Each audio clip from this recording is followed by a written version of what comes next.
नमस्कार, मैं हूं आपके साथ अंकिता पाल और आप सभी का हमारे छत्तीसगढ़ में स्वागत है। रुक करते हैं खबरों की तरफ। जिला सुकमा के थाना केरलापाल क्षेत्र में माओवादियों की उपस्थिति की सूचना पर डीआरजी सुकमा एवं सीआरपीएफ की संयुक्त दस्ता नक्सल विरोधी अभियान पर रवाना हुई थी।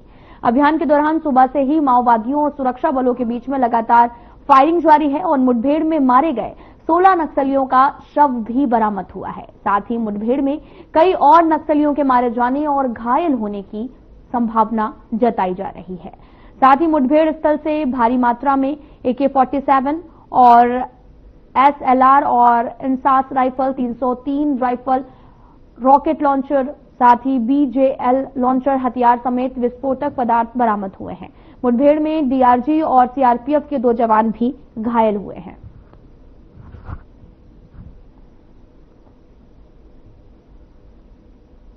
किस कैडर के नक्सली मारे गए हैं, इसकी सबकी जानकारी अभी तक जो जानकारी आया है उसके हिसाब से जो है पोजीशन लेवल के भी है और उसके बाद जो आपके एरिया कमेटी लेवल के हैं और फिर नीचे पार्टी मेंबर भी। ऑटोमेटिक हथियार भी बरामद है। हाँ, बड़े पैमाने पर जो AK-47 है, SLR, इंसास, नॉट तमाम जो ऑटोमेटिक हथियार भी इसमें बरामद हुए। सुकमा में बड़ी सफलता, ये पहली बार 16 नक्सलियों मार गिरा है। लगातार बस्तर में सफलता नहीं, लगातार इससे पहले भी जो है सुकमा पुलिस ने जो पहले भी जो है बहुत अच्छा मतलब यहाँ का जो रिकॉर्ड रहा है। इससे पहले देखेंगे भंडारपत्र में आपको मुलाकात है, वहाँ पर 10 नक्सली मारे गए। तो इससे पहले ज्वाइंट ऑपरेशन हुआ था जो है बीजापुर के साथ, वहाँ पर भी जो 16 नक्सली मार गिराए थे। ऐसा नहीं, लगातार सुकमा जिले से भी लगातार हमको सफलता मिली है और उससे पहले भी बहुत सारी सफलताएं जो सुकमा जिले को मिलता रहा है। महिला कमांडो है टीम में लगातार। हाँ, निश्चित तौर से मार है। पिछले जो है 4-5 वर्षों में जो है महिलाओं को हुई है और उनको कमांडो ट्रेनिंग दिया जाकर लगातार पुरुषों के साथ कंधे से कंधे मिलाकर जो है जो पुरुष कमांडो है उनके साथ चल रहे हैं और ऑपरेशन में उनके भी लगातार।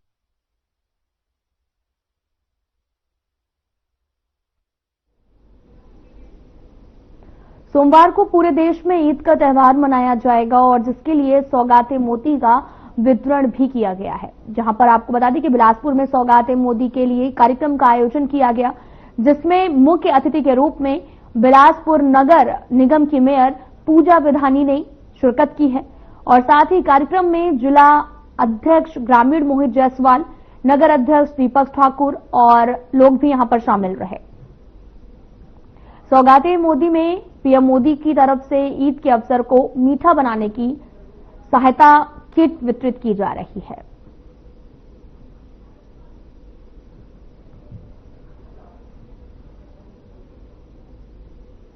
सौगाते मोदी जी का माननीय देश के प्रधानमंत्री माननीय मोदी जी का मंशा है कि कल ईद है। ईद के उपलक्ष्य में उन्होंने छोटा सा गिफ्ट बहनों को भेंट करने का उनकी मंशा थी। तो इसी कड़ी में आज देश के और प्रदेश के मुखिया हमारी विष्णुदेव साई जी और यहाँ बिलासपुर के विधायक अमर अग्रवाल जी, धर्मलाल कौशिक जी, सभी हमारे जितने विधायक और सभी का मंशा है कि ईद पर बहनों को, अल्पसंख्यक बहनों को किट देने का, गिफ्ट देने का हमने निर्णय किया है। तो उसमें जो है माताओं के लिए सूट और जो ईद में उन लोग रसोई में बनाते हैं, सेवई है, शक्कर है, काजू किशमिश है वगैरह जो है पूरा किट में बना हुआ है, उसमें हमने उनको वितरित किया। जिन्हें मिला उनका क्या रिएक्शन था, कैसा लगा उन्हें बहुत खुशी हुआ है कि भारतीय जनता पार्टी ने उनके लिए सोचा है। देखिए, देश के प्रधानमंत्री और प्रदेश के मुखिया माननीय विष्णुदेव साई जी जो भी योजनाएं बनाते हैं सभी वर्गों के लिए होता है, उसमें कोई अल्पसंख्यक या फिर कोई जाति भेद नहीं होता है। लेकिन हमारे अल्पसंख्यक बहनों के लिए आज उन्होंने एक गिफ्ट के तौर पर उनका संबंधित ईद में जो है उसको देने का उन्होंने विचार किया है। ये बहुत खुशी हुआ उनको भी एक किट लेके जो है और ईद मुबारक उन्होंने अपना संदेश भेजा है। इससे अल्पसंख्यक बहनें जो है बहुत खुशी महसूस हुई है, बहुत आनंदित हुई है। क्या संदेश जाएगा इस किट वितरण से और खासकर ईद के अवसर पर ये पहली बार हो रहा है? देखिए, अब तो लोग बोलने लगे हैं कि न दूरी है न खाई है, मोदी जी हमारा भाई है। ये आवाज़ और कहीं से नहीं, उस समुदाय विशेष से आ रहे हैं जिस समुदाय विशेष के लोग पूर्व में भारतीय जनता पार्टी से दूरी बनाए रखते थे। और आज का ये जो कार्यक्रम हुआ, इसमें जो इतनी बड़ी भीड़ है, उससे यह तय होता है कि लोगों के मन में अब भारतीय जनता पार्टी के प्रति उत्साह प्रेम बढ़ा है। उसके पीछे कारण भी है, चाहे वह राज्य की सरकार हो, चाहे वह केंद्र की सरकारें हो, जो कल्याणकारी योजनाएं हो, चाहे आवास का हो, चाहे जनधन योजना हो, चाहे रसोई गैस हो, चाहे उज्ज्वला कार्ड, चाहे उज्ज्वला हो, चाहे महतारी वंदना हो, ये सभी चीज़ों का लाभ किसी एक समुदाय को नहीं, सभी समुदाय को मिल रहे हैं। इसीलिए इस कार्यक्रम के ईद के समय अच्छा मैसेज जाएगा। निश्चित तौर पर एक समुदाय विशेष के लोग और हमसे जुड़ेंगे, जिससे पार्टी और आने वाले समय में बढ़ेगी। और क्या दिया जा सकता है या और क्या किया जा सकता है ताकि सब के सब लोग पूरा एक होकर के नेता के मार्गदर्शन में चलें? भारतीय जनता पार्टी के राष्ट्रीय नेतृत्व आदरणीय नरेंद्र मोदी जी और जेपी नड्डा जी के नेतृत्व में भारतीय जनता पार्टी ऐतिहासिक काम करने जा रही है। चाहे प्रदेश के विष्णुदेव साय जी की सरकार हो, चाहे पूरे देश में नरेंद्र मोदी जी के नेतृत्व में भारतीय जनता पार्टी की सरकार हो, सबको साथ लेकर के सबका साथ, सबका विकास, सबका विश्वास का जो नारा मोदी जी दिए हैं, निश्चित ही सारे क्षेत्रों में हर समाज को साथ लेकर के एक नीचे स्तर तक जो पिछड़े क्षेत्र के लोग हैं, उनके लिए भी दिन रात चिंता करके आदरणीय नरेंद्र मोदी जी और सबको आगे बढ़ाना चाह रहे हैं। हर क्षेत्र में भारत आगे बढ़े, इसके लिए दिन रात मेहनत कर रहे हैं और निश्चित ही आने वाला समय भारत विश्व गुरु बनेगा। उसके लिए हमारा राष्ट्रीय नेतृत्व, हमारे देश के यशस्वी प्रधानमंत्री नरेंद्र मोदी जी और भारत के कोई भी व्यक्ति, कोई भी समाज के हो, कोई भी वर्ग को मानने वाला हो, कोई भी धर्म को मानने वाला लोग हो, सबको ऊपर उठाने के लिए दिन रात भारतीय जनता पार्टी की सरकार, नरेंद्र मोदी जी की सरकार काम कर रही है। और निश्चित ही आने वाले क्षेत्र में, हर क्षेत्र में, पूरा देश में हमारा प्रदेश भी आदरणीय विष्णुदेव साय जी के नेतृत्व में ऐतिहासिक काम करेगी, हमें पूरा विश्वास है। क्या क्या है? क्या क्या है? कपड़ा है, दिवाली और मेवा है। अच्छा, कैसा लगा? क्यों अच्छा लगा? पहली बार मिला इसीलिए? बस और क्या क्या होना चाहिए था? कौन बताया? कौन बताया? बढ़िया लगा। क्या है इस थैले में? देख लो क्या है। साड़ी है, साड़ी से अच्छा, कैसा लगा? अच्छा लगा। किसने बताया कि आज मोदी जी की तरफ से ये एक किट मिलने वाली है? हमारे मोहल्ले। वैसे इस किट में और क्या होना चाहिए था? अच्छा ही होना चाहिए सब कुछ। जैसे अभी सुने उनकी बातचीत से हमको बहुत अच्छा लगा। फिर कभी ऐसा मौका मिलेगा तो फिर हम यहाँ पर उपस्थित होंगे। वैसे ये जो सहायता किट दी गई है ईद के अवसर पर, इससे और अच्छा क्या हो सकता था? उनकी दुआएं बहुत हैं, और क्या है? उनकी दुआएं बहुत हैं।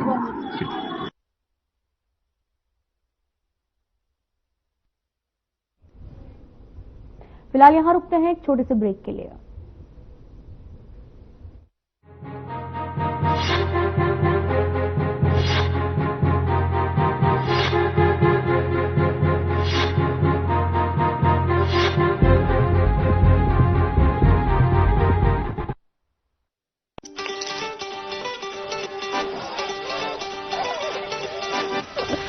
देखो, चमका दिया एकदम फर्स्ट क्लास है, कुछ इससे ज्यादा पारदर्शी है ना?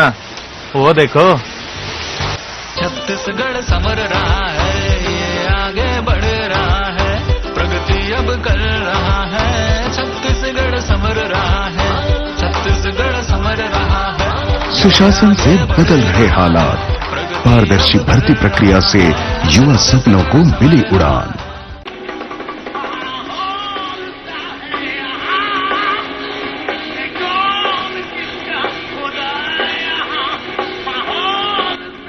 क्या सिंगर है नमा, 5000 लोगों को एक साथ खुश कर देता है।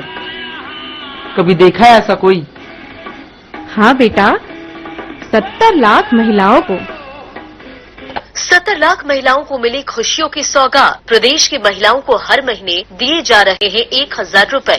छत्तीसगढ़ समर रहा है, ये आगे बढ़ रहा है, प्रगति अब कर रहा है। सुशासन से बदल रहे हालात, महतारी वंदन से मिल रहा आधी आबादी को सम्मान।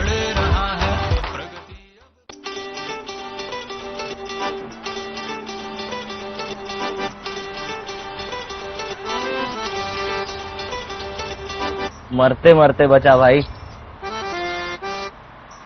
पर वो नहीं बच पाए। 15 महीनों में मारे गए 337 नक्सली। छत्तीसगढ़ शासन ने तोड़ी नक्सल कैडर की लीड। नक्सल विरोधी छत्तीसगढ़ समर रहा है, ये आगे बढ़ रहा है, प्रगति अब कर रहा है। छत्तीसगढ़ समर रहा है, छत्तीसगढ़ समर रहा है, ये आगे बढ़। सुशासन से बदल रहे हालात, भय मुक्त हो रहा बस्तर, हो रहा सुविधाओं का विस्तार। काफी तेजी से दौड़ रहा है ये खिलाड़ी, काफी तेज, और इसी के साथ इसने जीत लिया है अपना 7वां गोल्ड मेडल। क्या खिलाड़ी है, इससे तेज और कुछ आ सकता है क्या? हाँ बिल्कुल।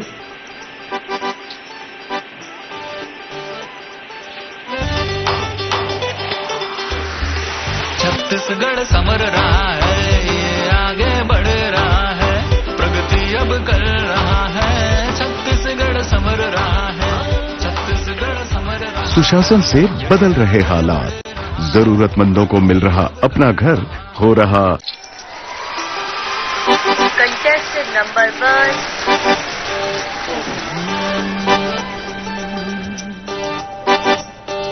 इसकी स्माइल अच्छी है, लेकिन दिल से खुश नहीं लग रही है ये।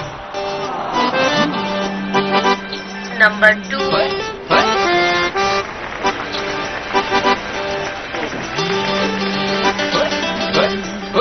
नंबर 3।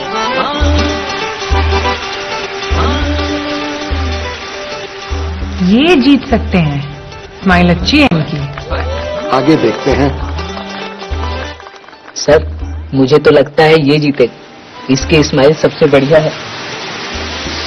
छत्तीसगढ़ समर रहा है, ये आगे बढ़ रहा है, प्रगति अब कर रहा है। सुशासन से बदल रहे हालात, एक मुश्त समर्थन मूल्य से धान बना रहा धनवान।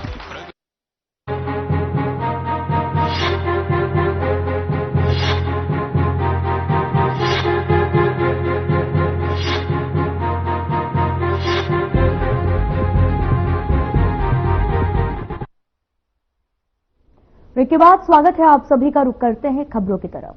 चैत्र नवरात्र का पावन पर्व शुरू हो चुका है और इस पर्व पर बस्तर में मां दुर्गा के 9 रूपों की प्रत्येक दिन पूजा की जाती है। इसी कड़ी में हर खबर की टीम एक ऐसे गांव पहुंची जहां पर 7 पीढ़ियों से नेताम परिवार मां हिंगलाजिन देवी की पूजा अर्चना कर रहे हैं।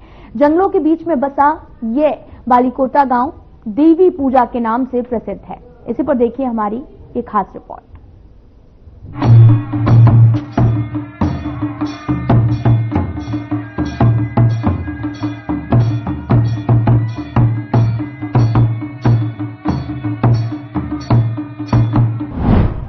मां हिंगलाजिन देवी की है काफी मान्यता।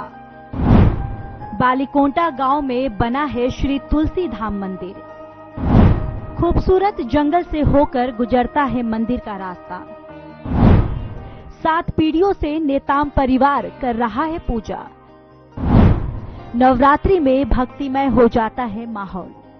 छत्तीसगढ़ की राजधानी रायपुर से करीब 430 किलोमीटर की दूरी से मध्य बस्तर में बसा है यह बालीकोटा गांव, जिसके चारों ओर है बस्तर का खूबसूरत जंगल, जिसके पास से होकर गुजरती है बस्तर की जीवदायिनी इंद्रावती नदी। रास्ते में आने वाला भगवान शिव मंदिर, माता मंदिर और अन्य भगवान के मंदिर इसके सफर को बना देते हैं और भी धार्मिक। हमारी टीम जब गांव में पहुंची तो गांव का माहौल काफी भक्तिमय दिखा। मंदिर में बज रहे बस्त्रियां मांदर, तूत बुड़ी और बस्त्रिया मोहरी की ध्वनि जो पूरे मंदिर में गूंज रही थी, उसने मन मोह लिया।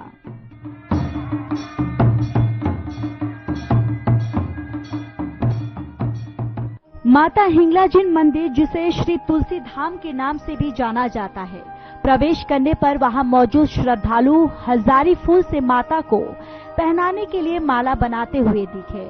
कहा जाता है कि बस्तर में होने वाले हर एक देवी कार्य, पूजा और किसी भी प्रकार के शुभ कार्य में हजारी फूल का अनिवार्य रूप से उपयोग किया जाता है। मान्यता है कि माता के चरणों पर चढ़ने वाला एक हजारी फूल एक बकरे की बलि देने के बराबर होता है। पूजा समाप्ति के बाद हमारे संवाददाता ने मंदिर के पुजारी शुभम नेताम से चैत्र नवरात्र में होने वाली विशेष पूजा के बारे में बात की, जिस पर पुजारी शुभम नेताम ने बताया कि ये मंदिर उनके पूर्वजों ने बनाया था। पीढ़ी दर पीढ़ी उनके परिवार के लोग माता जी की पारंपरिक रूप से सेवा करते आ रहे हैं।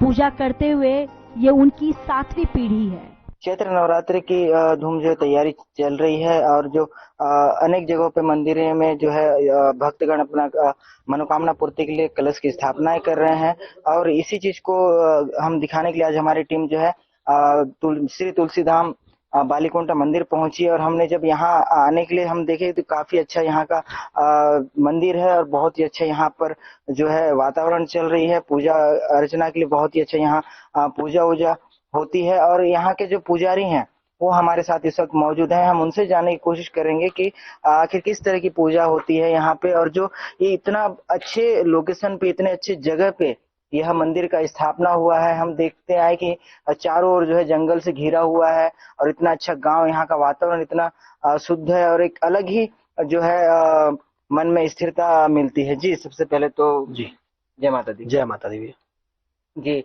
ये जो मंदिर है जी, हम जैसे देखते आ रहे हैं, इतना प्यारा इस वातावरण में इस मंदिर का स्थापना हुआ है और अभी जैसे आने वाले समय में चैत्र नवरात्र की शुरुआत होनी है। आखिर किस तरह का ये पूजा अर्चनाएं होती हैं यहाँ पे और आखिर क्या इसकी मान्यता है, जी बताएंगे। जी सबसे पहले आपको नमस्कार और आपके चैनल को भी नमस्कार।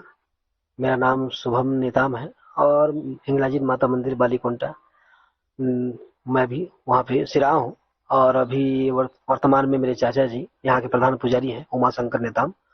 उससे पहले हमारे पिताजी तुलसीधाम जो नाम रखा गया है श्री तुलसीराम नेताम यहाँ के पुजारी थे, उन्हीं का बनाया हुआ मंदिर है। और अभी जो रामनवमी जो पर्व है आप सभी जानते हैं, भगवान राम की जो तपस्या का जो 9 दिन है वही तपस्या का ही यहाँ पे पूजा होता है।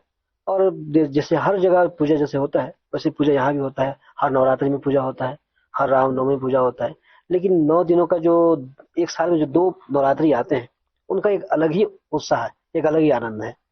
और विधि विधान से हमारे यहाँ पंडित जी हैं रामेश्वर जोशी जी, तितर गांव के हैं, उनके द्वारा यहाँ पे नवमी का नवरात्रि रामनवमी का पूजा यहाँ पे होता है विधि विधान से। जी जैसे कलश यात्रा से पूजा की शुरुआत होती है जी, उसके विधान क्या है, उसके विधि के बारे में कुछ बताएं। जैसे देखा जाए तो भैया विधि और विधान जैसे हमारे पंडित जी लोग हैं वो लोग करते हैं। विधान तो ऐसा है कि हमारे पूर्वजों द्वारा जो चल रहा था नियम कि हमारे जो तालाब है, हमारे जो पूर्वजों का तालाब है हमारे गांव का, वहां से 7 कन्याओं द्वारा मटके में पानी लाना और माई जी का जो प्रमुख जो कलश होता है वहां पे 7 कन्याओं को लाया द्वारा जो जल लाते हैं वहां पे अर्पित करते हैं। फिर 5 आम का पत्ता जो होता है 5 वहां लगाते हैं, जवारा बोया जाता है। फिर वहां पे ऊपर में चाहे शक्ति अनुसार अगर कोई घी के जलाता है तो कोई तेल का जलाता है और वहां पे पंडित द्वारा मंत्र, वैदिक मंत्र द्वारा उच्चारण करके गौरी पूजा, गणेश पूजा और नवग्रह पूजा, गायत्री सावित्री पूजा, ये सभी पूजा करने के बाद माई जी का आह्वान करके वहाँ पे दीप प्रज्वलित किया जाता है। जैसे कि 9 दिन अलग अलग पूजाएं होती हैं, इन पूजा के बारे में कुछ बताएंगे। 9 दिन चमन भैया मैं बताऊं तो जैसे 9 दुर्गा है, 9 दुर्गा है। हर दिन का जो माता का स्वरूप है, जैसे इतनी है आपका पहले शैलपुत्री, ब्रह्मचारिणी, स्कंद माता, महागौरी, कात्यायनी, जितने भी माता है 9 दुर्गा, वो सभी का एक एक दिन के लिए विशेष पूजा अर्चना किया जाता है। और उनका जैसे आप बोले विशेष क्या होता है हर दिन, तो हर दिन पूजा माई जी का श्रृंगार अलग अलग रूप में किया जाता है, उनको अलग अलग उनका भोग चढ़ाया जाता है, आरती अलग अलग विधान से किया जाता है। आरती जो माता का दिन है उनका आरती गा के पूजा किया जाता है। हम जब यहाँ पे आ रहे थे हमने देखा कि इतने अच्छे वातावरण में मंदिर यहाँ पर जी।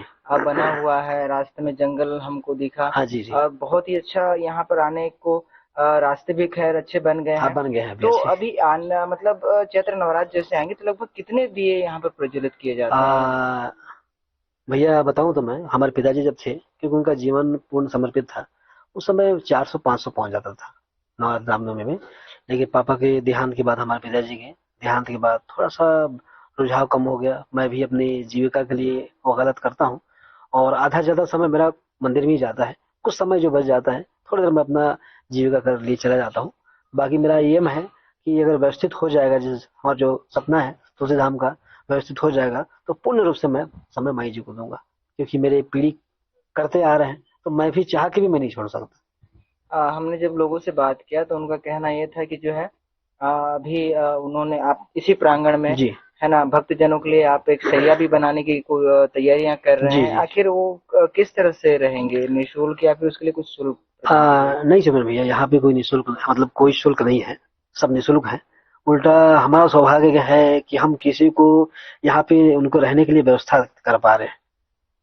और जैसे कि पूजा के बारे में हम अगर आपसे जानना चाहेंगे तो विशेष पूजा कब कब की जाती है? विशेष पूजा शनिवार के दिन, पहले हफ्ते में 2 दिन होता था, मंगलवार और शनिवार।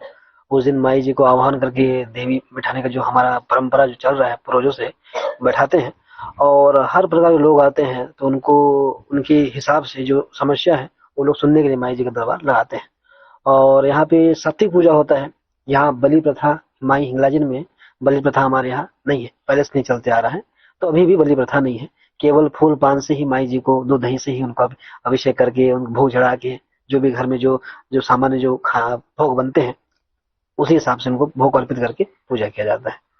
हमने लोगों से सुना है कि यहाँ पर जो है विवाह भी करवाया जाता है। जो गरीब जन जो रहते हैं उनका भी जो है आप यहाँ पर विवाह करवाते हैं। आखिर वो किस तरह की? जैसे रामनवमी में एक अष्टमी का पूजा होता है जुमन भैया, उसमें क्या होता है, अगर कोई जो असमर्थ है तो वो लोग बिल्कुल हिंगलाजी माता मंदिर बालीकुंटा आके शादी के लिए अपना प्रस्ताव रख सकते हैं। तो हम लोग क्या करते हैं, दोनों वर पक्ष के वधु पक्ष को देखते हैं, सुनते हैं। अगर कोई आपत्ति विपत्ति नहीं है तो जितने उपवास के लोग हैं सब लोग उनको बिठा के, जो शादी का परंपरा है, मंडप बकायदा मंडप बनता है उस दिन। चाहे अगर जोड़े नहीं भी मिले तो 2 कन्याओं को बिठा के दोनों को नारियल के साथ साक्षी के लिए हमारा जो विवाह संपन्न कराया जाता है।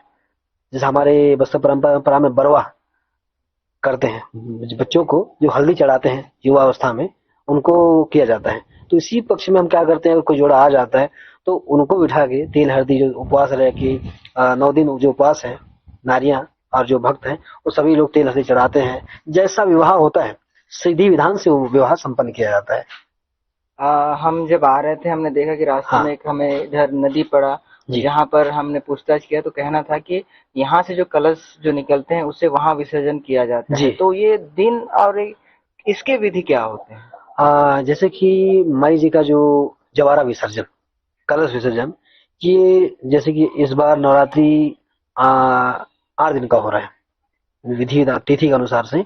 रविवार को जलेगा और अगले रविवार को माई जी का विसर्जन होगा।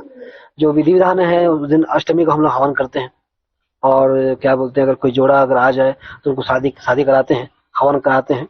और उसके बाद वो जो नवमी को उसको फिर विसर्जन के लिए हम लोग पूजा पाठ करके आरती गा के उनको फिर हम लोग उसको विसर्जन करने के लिए प्रस्थान करते हैं। सब लोग कतारबद्ध, माई जी का पहला तो कलश माई जी का होगा।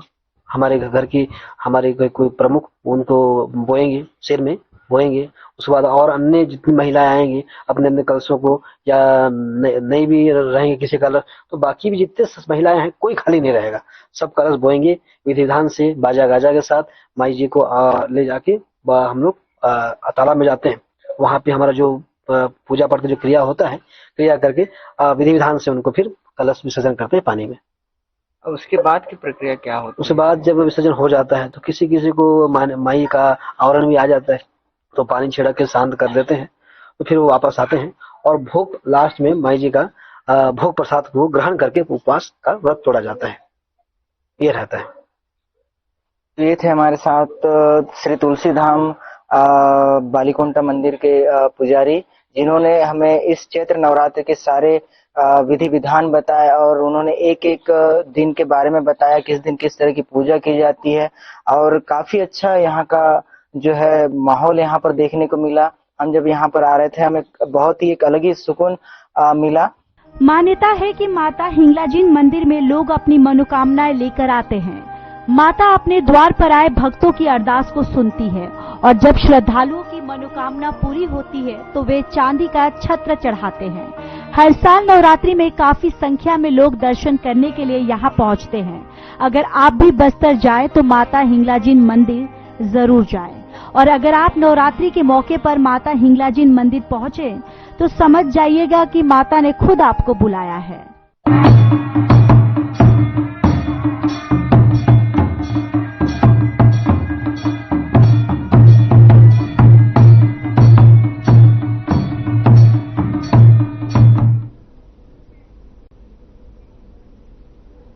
सक्ती में भ्रष्टाचार के खिलाफ बड़ा एक्शन लिया गया है। आदिवासी विकास विभाग के मंडल निरीक्षक संदीप खांडेकर को रिश्वत लेते हुए गिरफ्तार किया गया है और साथ ही एसीबी की ओर से ये बड़ी कार्रवाई की गई है। देखिए इस रिपोर्ट में।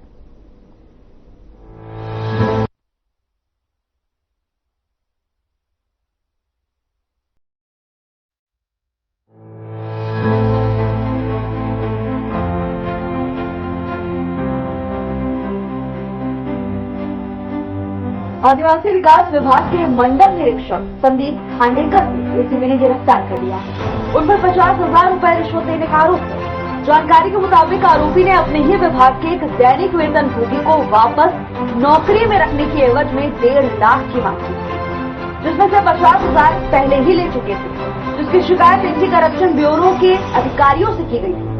तो वहीं अब इस कार्रवाई के बाद विभाग के उच्च अधिकारियों पर भी कई तरह के सवाल खड़े हो गए, क्योंकि जिस कार्य के लिए आरोपी ने रिश्वत दी थी वो कार्य उच्च अधिकारियों के कलम से ही होना था। विभाग के सहायक आयुक्त पूरे मामले से खुद को अनजान बता रही है। अभी इस बारे में मुझे कोई जानकारी नहीं है। ये अभी ये पता चला है कि इनको कर्मचारी भर्ती के लिए रिश्वत लेते हुए पकड़ा गया, जो आप लोगों के द्वारा मुझे बताया गया है। इस बारे में मुझे कोई जानकारी नहीं थी। पहले भी कुछ इस प्रकार की शिकायतें थी कि? नहीं, मेरे आने के बाद इस प्रकार की शिकायत की पहली बार हो रही। ये जो रिश्वत ले रहे थे किस चीज के लिए ले रहे थे, कुछ जानकारी है आपको? ये जहाँ तक मुझे जानकारी मिली है ये नए कर्मचारी भर्ती के लिए रिश्वत ले रहे थे। हाँ। तो क्या वो अधिकृत है उसके लिए? जी नहीं, उसके लिए शासन अधिकृत है। तो किसी और के नाम से ले रहे थे ऐसा है? अब हो सकता है वो किसी और का नाम यूज किया, लेकिन मेरे को इसके बारे में कोई जानकारी नहीं। अच्छा, आगे क्या कार्रवाई होता है? जैसे अभी ये तो पकड़ा गए हैं, अभी आगे कार्रवाई क्या बनता है इनके ऊपर में? इनका सबसे पहले तो सस्पेंड किया जाएगा इनको, उसके बाद इनके खिलाफ जांच संस्थित की जाएगी। एक ट्रैप की कार्यवाही यहाँ पे हुई है, ठीक है। कुटरा बोर्ड जो है यहाँ ग्राम, उसमें एक राजन खांडेकर है, उनका पुत्र रविंद्र, जो कि कुटरा बोर्ड में जो छात्रावास है वहाँ पे दैनिक वेतन भोगी के रूप में कार्यरत था। उसको 2 महीने पहले किसी कारणवश से उसको वहाँ से हटा दिया गया। तो ये उनका पिताजी पूछने गया इनसे, ठीक है। संदीप खांडेकर करके हैं, मंडल निरीक्षक है आदिम जाति कल्याण विभाग, ठीक है। उनसे पता करने गया कि मेरे बेटे को क्यों हटा दिया गया। तो उनके द्वारा बताया गया कि आपके बेटे को पुनः रखने के लिए, ठीक है ना, 1.5 लाख रुपए लगेगा। तो 1.5 लाख रुपए की मांग की शिकायत लेके वो हमारे पास आया। हमने सत्यापन कराया। सत्यापन में पाया गया कि भाई उसके द्वारा मांग की जा रही है। सत्यापन के बाद 50,000 रुपये नगद ले लिया गया, ठीक है। उसके बाद जो 1 लाख रुपए बचा था उसमें वह फिर जाके जब बात किया तो कम से कम 50,000 रुपये और कर देना वाली बात हुई थी। उसी 50,000 रुपये को लेकर हम लोगों ने ट्रेप आयोजित किया और आज ट्रेप के लिए जब हम वहाँ पे पहुंचे तो वहाँ बोला गया कि मैं कलेक्टेड ऑफिस जेठा शक्ति में हूँ, आप आ जाइए। यहाँ आने के बाद उनके द्वारा लेन देन की बातचीत की गई। बातचीत के दौरान उन्होंने कहा कि रिश्वती रकम को मेरी कार में रख दीजिए। फिर कार में रखवा कर रिश्वत ग्रहण किया गया है और ग्रहण करने के बाद वहां से बरामद करके एसीबी के द्वारा कार्रवाई की गई है। नहीं, अभी तो वो विवेचना में है तो वो मैं बता नहीं सकता है, ठीक है। विवेचना के क्रम में जो भी आगे आएगा उस पर हम कार्रवाई करेंगे, ठीक है। नहीं, वैसा अभी कोई बातचीत नहीं आया है, ठीक है, जो भी बातें अगर विवेचना के क्रम में है उसको विवेचना के क्रम में आने के बाद ही बताया जा सकता है। अभी हम इनको कल माननीय न्यायालय जांजगीर में पेश करेंगे। विशेष भ्रष्टाचार निवारण अधिनियम का न्यायालय जांजगीर है, उसमें हम पेश करेंगे। अगली कोई जानकारी रहेगी तो हमारे मुख्यालय रायपुर से आएगी। फिलहाल विभाग के मंडल निरीक्षक के पकड़े जाने से पूरे विभाग में हड़कंप मचा हुआ है। मामले के सामने आने के बाद उच्च अधिकारियों पर भी सवाल खड़े हो गए। Bureau report.